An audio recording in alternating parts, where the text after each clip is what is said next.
Abraham and said to Abraham, and he said to him, Abraham, and he said, here am I. Then he said, take now your son, your only son, whom you love, and go to the land of Moriah and offer him there as a burnt offering on the mountains of which I should tell thee. So Abraham rose early in the morning and saddled his donkey, and he took 2 of his young men with him, and Isaac his son. And he split the wood for the burnt offering, and he rose and went to a place of which God had told him.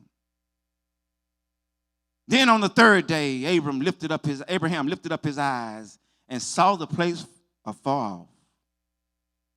And Abraham said to his young men, stay here with the donkey, and the lad and I will go yonder and worship, and we'll come back to you. And for a brief topic, I want to use, I'm on my way to worship. I'm on my way to worship. In the Christian world, the word worship is often described as an event or a church service. We may use this word to explain a kind of song that we're listening to, or even a worship leader. It's not that those are incorrect. They just don't represent the whole picture of what worship is. Worship is not about music, instruments, or an event. It's not about a type of song or a job description. It's much more than that. Worship is a condition or a position of one's heart. I'm going to say that again. Worship is a condition or a position of one's heart. In the simplest of terms, worship is ascribing an unspeakable value and displaying a substantial love to something or someone.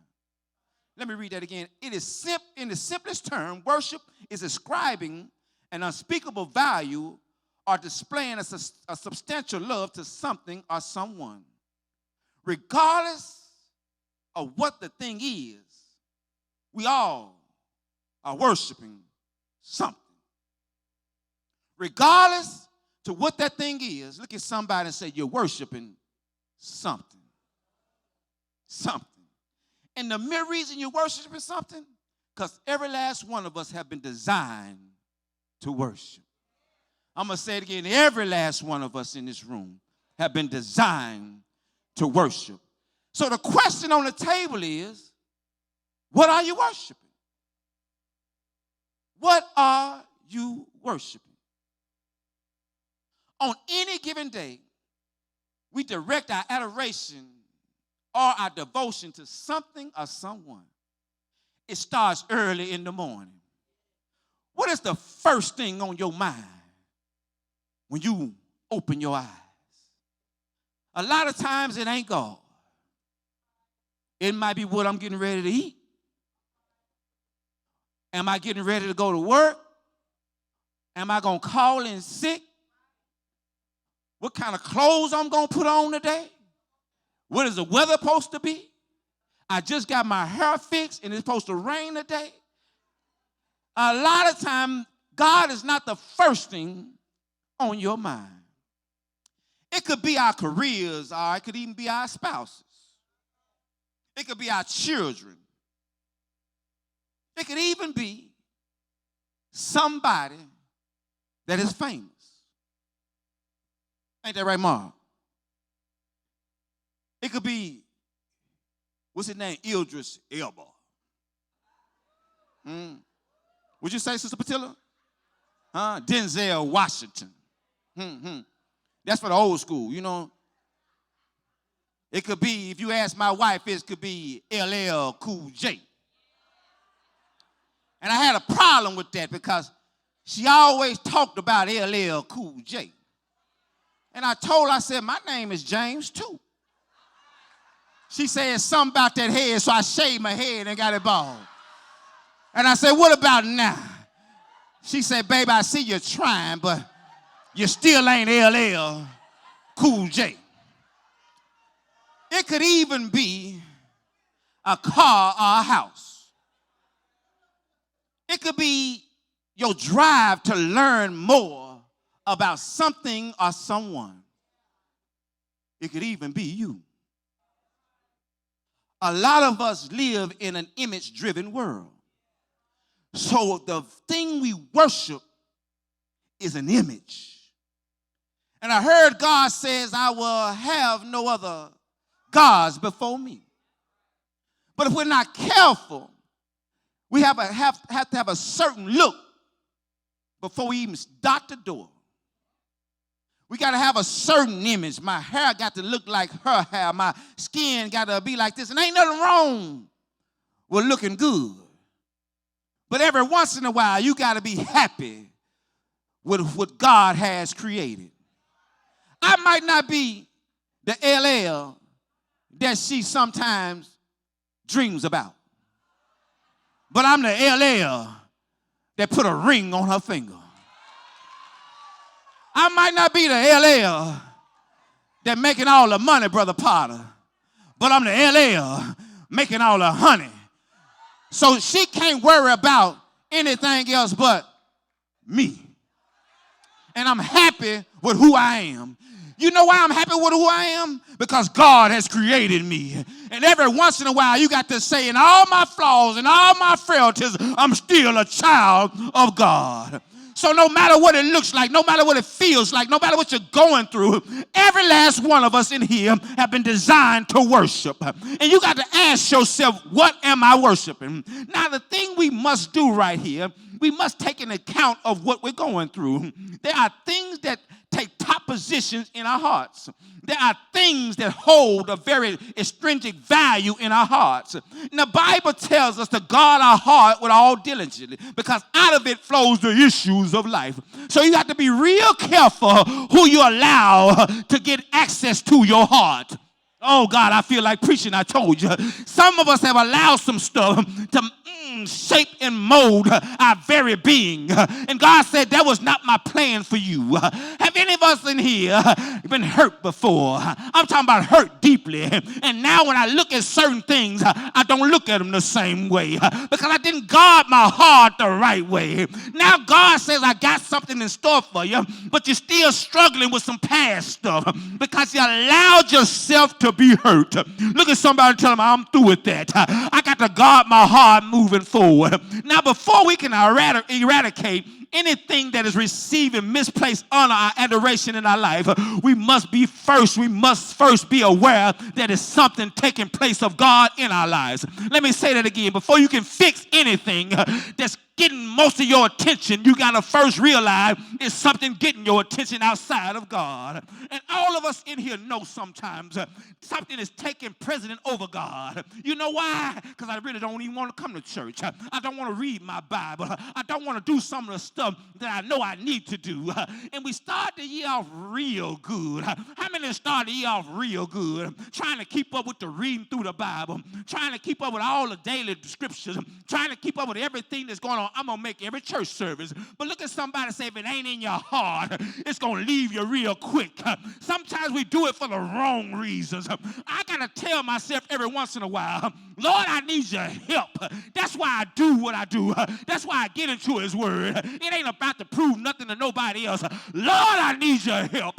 When I look in the mirror of your word, I ain't where I want to be. I ain't where I need to be. Lord, I need your help. Oh, I feel like preaching this morning. We typically worship what is high in our priority list. What's high in your list? What is the thing that you have the greatest desire for? The Bible says if you seek him first, if you seek God first, then he will add other things to you. But a lot of times we ain't seeking God. We seeking the thing that somebody told us God had promised. How do you know what God has promised you?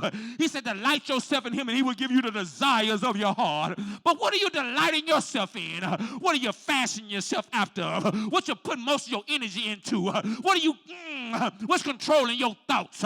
Is that controlling your thoughts or is this controlling your thoughts? Where is God in the whole picture? So we got to be real careful. That's why in this year of 2020 vision, we must ask God to give us eyes to see where we are placing our affections.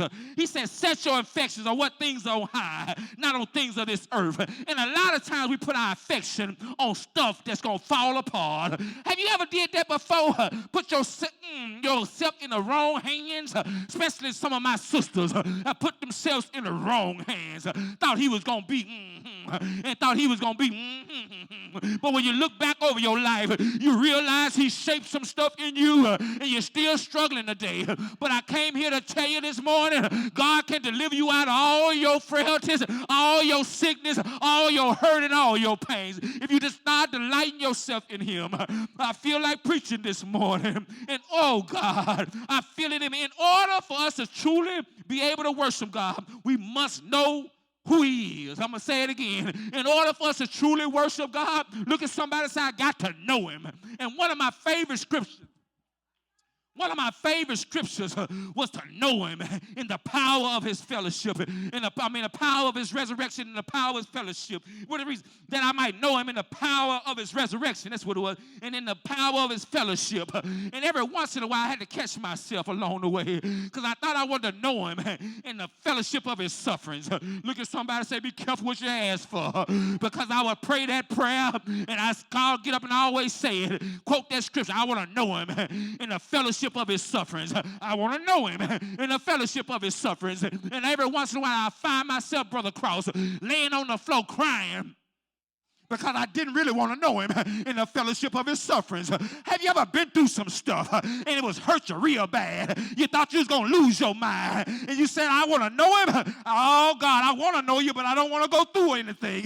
But every once in a while, God takes you through some stuff so you can know him. And some stuff I went through on last year that I got a greater revelation of who God is. I know him now. I know him better than I did on last year. But it's still some knowledge I might, oh, God, I got to obtain. So every once in a while, he takes us through some trials and tribulations so we might know him. Look at somebody and say, some stuff I went through, now my worship has increased because I know he's a provider. I know him as a healer. I know him as a waymaker. I know him as a heavy load bearer. I know him now in a whole different light. Oh, God, I feel like preaching right now. You got to know the attributes of God. He's my wheel in the middle of a wheel. He's my Jehovah Jireh. He's my Jehovah Shalah. He's my Jehovah, Shemaiah. You know what I'm trying to say. He's my Jehovah Rapha. He's everything I need and more. He's Elohim. He's my, oh God. He's my rock in a weary land. He's my God. He's the lift of the bow down head. I'm just talking about God. He's my way maker. He's my healer. He's my lawyer in the courtroom. He's my doctor in the sick room. I'm just talking about God. He is everything I need and more. And every once in a while, Sister Kim, he takes me through the valley. He takes me through the valley. But yea, though I walk through the valley of the shadows of death, I will fear no evil because God is with me. He said he'll never leave me nor will he forsake me. He said, hey, give me some sound on these monitors because I feel like preaching this morning. I can't speak for everybody in here, but I've been through some stuff. Laying on a jail cell floor, looking at 10 to 40, but look at somebody and say, he'll be your lawyer. He'll be your lawyer even when you're wrong, even when you made some mistakes. Even when you should have got sentenced, God said, I'll step right on in there and give you, oh God, a free pass. Look at somebody and tell them, whom the Son set free is free indeed. I don't care what they say. I don't care what it looks like. God is still working on me. Oh, hallelujah, hallelujah. Look at somebody and tell them worship is a divine appointment with God. It's a divine appointment with God. And every once in a while, he'll take you through some stuff. And all of a sudden, you look up when you thought you was going to throw in a towel. Look at somebody and say, I looked up, I looked to the hills, would come at my help, and my help was in God. He was right there all along. When my lowest point, God was still there. In my highest point, God was still right there. It's a divine appointment with God. It's both an extravagant expression and a reserved stillness. That's why he says, just be still and know that I'm God. Look at somebody and say, stop doing all that ripping and running. Stop running all over the place. Stop being agitated. Stop going crazy. And just take a few minutes and sit in the presence of God. That's how you're going to get to know him. Where you can reflect and look back over your life. Be still and know that I'm God. Be still. Be still and know that I'm God. I'm telling you one time, that's the hardest thing for us to do is just be still. Look at somebody and say, settle yourself. Right in all the hell you're going through. Because I heard him say, I'll make a table in the presence of your enemies. I don't care what it looks like. I don't care how many bills you got. I don't care what the situation looks like. Might be going through a divorce. But God said, just be still and know that I'm God. Be still. Be still and know I'm God. I can remember laying on the jail cell floor and I was about to give up everything. But I heard God speak to me in a powerful way. He said, this is not the end of your life. Get yourself up. Do whatever you got to do and realize that I'm God. I called you. I formed you. I created you. And I know the plans I have for you. And he ain't through with his plans yet. Look at somebody and say, you're not a failure. I don't care what your situation look like. You better get in a position where you can worship God. How do I worship God? I put him as number one on my list. I heard Gladys Knight say, you're number one in my book. Take a second look. Lord, you're number one. I ain't putting nobody over you. You are my greatest and my latest inspiration. And ain't nothing gonna happen to me if I just keep my hand in the master's hand. Yeah, I might have to go through the fire. Yeah, I might have to go through the flood. But no weapon formed against me shall prosper. I feel like preaching right now. You got to tell yourself, I don't care what it looks like. And here we have Abraham taking his only begotten son. God said, I might ask you what's precious to you. I might ask for it. What you hold in high esteem. What's your greatest inspiration? God might ask you for it. Are you willing to give it up? Abraham didn't ask any questions. He found himself going to Mount Moriah with his only begotten son. Can you take the only thing that brings you joy? Can you take the only thing that brings you peace and bring it to God? He said, look at here. Oh, God, Isaac said, Daddy, I see the altar and I see the wood, but where's the sacrifice? Well, I came here to tell you just like Jesus did. Jesus was in the garden with a couple of his friends, and he said, y'all stay right here. I'm going to go over here and pray. Look at somebody and say, that's the same situation. But Jesus began to pray, and he said, Lord, let this cup pass from me. But nevertheless, I'm willing to go. And I hear him saying this morning, but since your bodies are a living sacrifice, holy and acceptable unto me, which is your reasonable service, can you put away some stuff and walk in the arms of God? Can you put away some stuff and walk in order footsteps?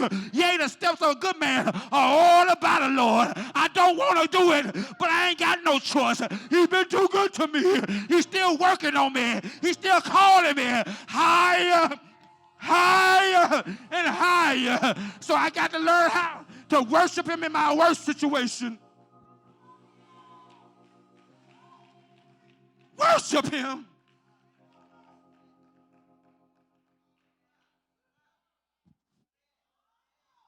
I beseech ye therefore, brother, by the mercies of God, Present your body as a living sacrifice. Look at somebody and tell them I'm on my way to worship. When I came in here this morning, I came in here to throw my body on this altar because the altar is a place for dead stuff, and I need some stuff to die in me this morning. I need to get rid of some stuff. It's some stuff that I looked at in the God's mirror that I don't really like. I can't speak for everybody in here, but I can speak for over half of y'all. You know like I know. You ain't done everything you're supposed to do. Had some bad thoughts, had some evil ways, but God said put all that stuff aside and walk into the house of God. I see the altar, I see the wood, but where's the sacrifice? Look at somebody and say, look in the mirror, baby, because you are the sacrifice, and I'm getting ready to worship the God of my salvation. He's been too good to me. He's made ways out of no way. He's kept my mind in perfect peace. He held me together when I was falling apart. When I threw in the towel, he gave it back to me. Why did he give it back to me? Because he's still working on me. And in the end, look at somebody and say, I win. I got the victory over everything that comes my way. I feel like preaching this morning.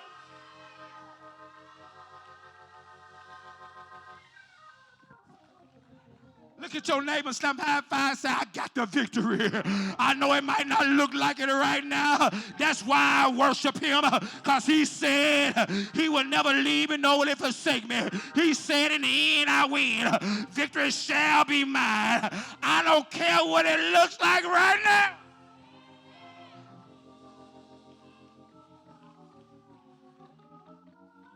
Sister Joyce, I don't care what it looks like.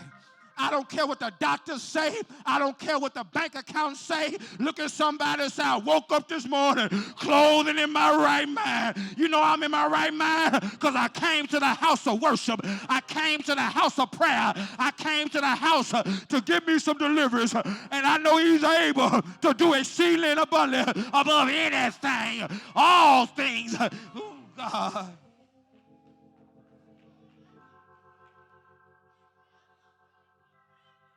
I'm on my way to worship. You got to have an attitude.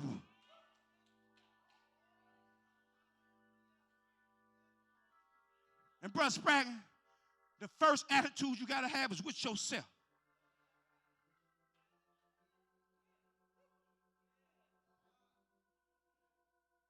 First attitude, Brother Vandell, is with yourself.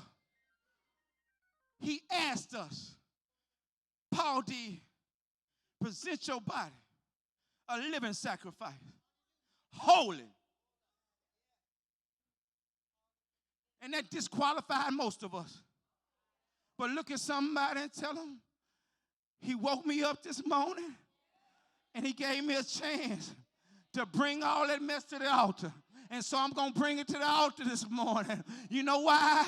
Because God is able. He said, cast all your cares upon me. And the first thing we got to realize is my value. Everybody couldn't go past the veil. But once he died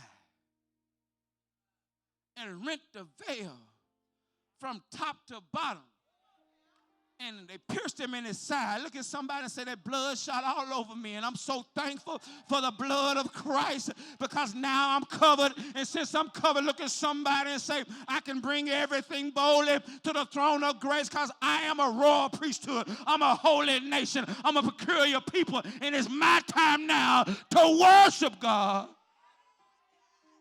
Now is the hour when they that worship him must worship him in spirit and in truth. I'm on my way to worship. I didn't come into the house this morning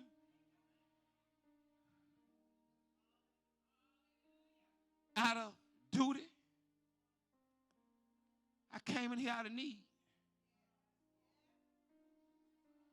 Not that I need anything from God, because he's already promised me everything. I need to come in and worship.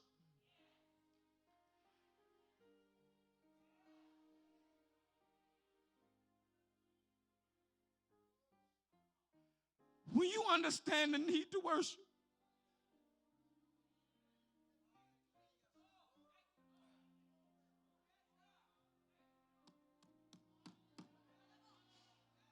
when you understand the need to worship,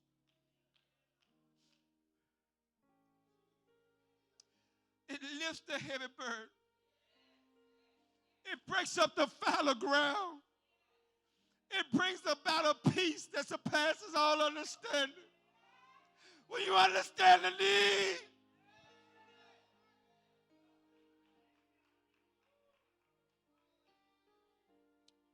and then you understand why the devil messes with your mind and allows hurt to come into your emotions. You got to guard your heart against all of this because you've been designed to worship, and you're going to worship something. But if you ain't worshiping God, everything that you're worshiping will destroy your very soul. Whoa! And I've been there where I felt so empty and all alone, sitting right in the house of God.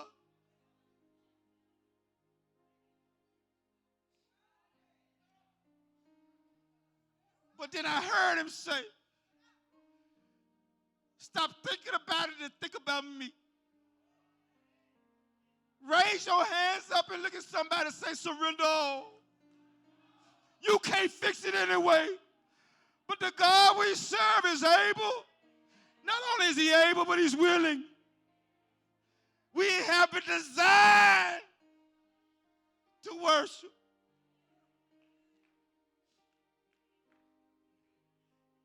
And you're worshiping something.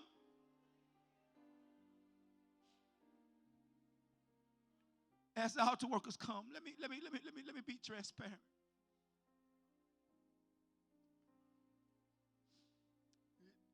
Everybody stand.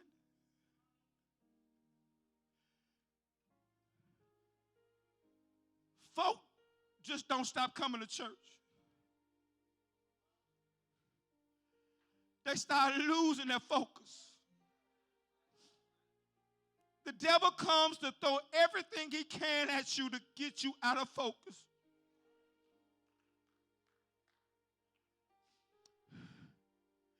And on last year,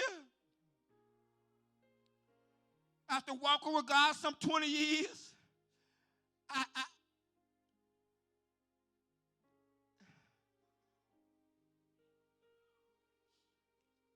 where Brother Tim at?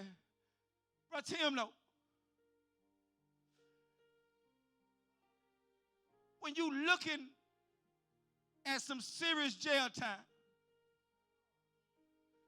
and you had a praying mama, and you knew better, ain't no low like that low.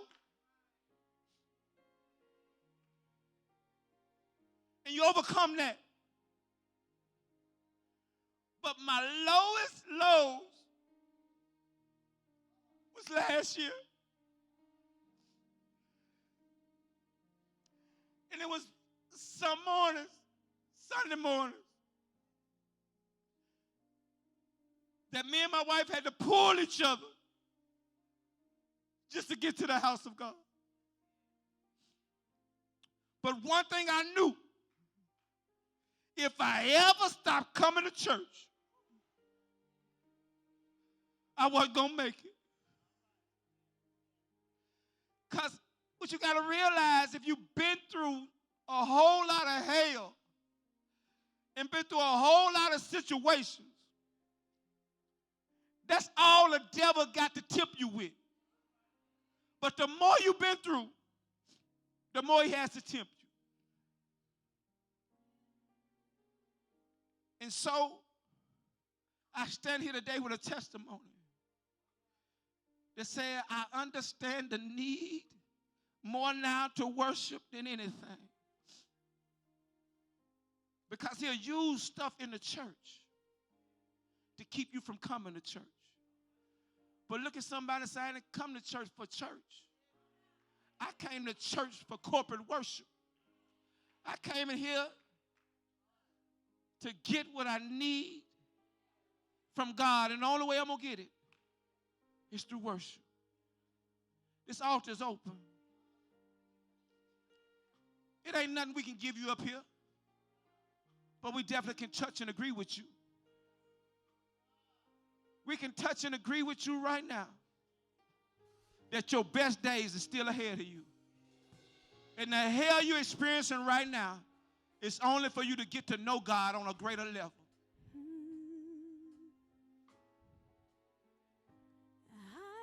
I love you, Jesus. Altar's open. Come on, children. It should be some grown folk up here because you got misplaced worship. To tell you, Lord, I love you. Misplaced worship. More than And what misplaced worship does, it causes you to get out of line with God.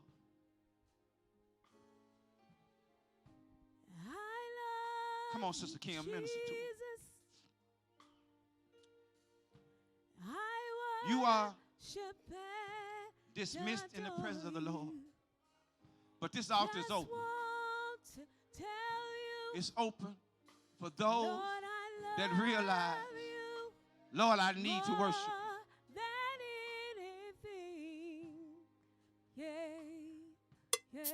The Acts Ministries is located at 1423 Ingram in Conway and 1224 Franklin Street in North Little Rock. Call 501-329-2055 or go to actsministriesonline.org for more information. We would love you to partner with our ministries. Please go to our website, actsministriesonline.org, and find out how you can partner with us. For your gifts, please click on the Donate Online button or text the amount you wish to give to 501-302-4242.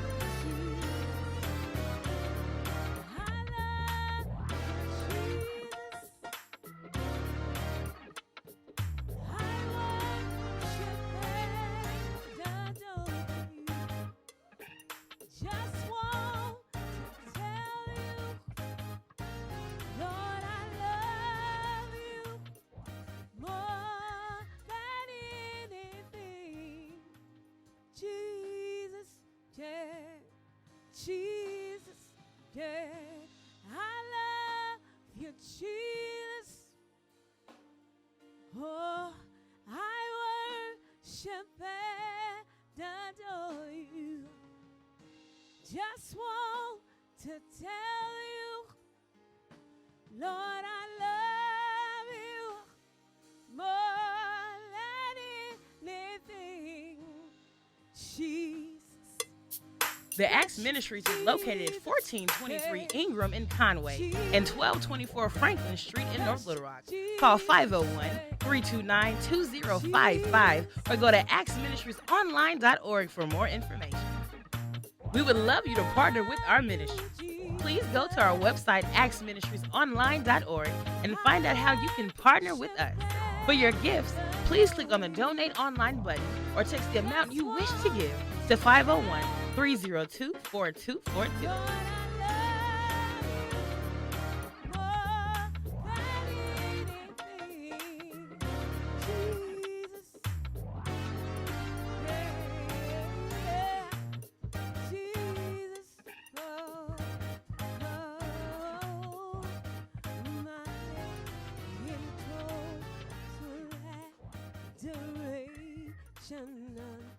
To you.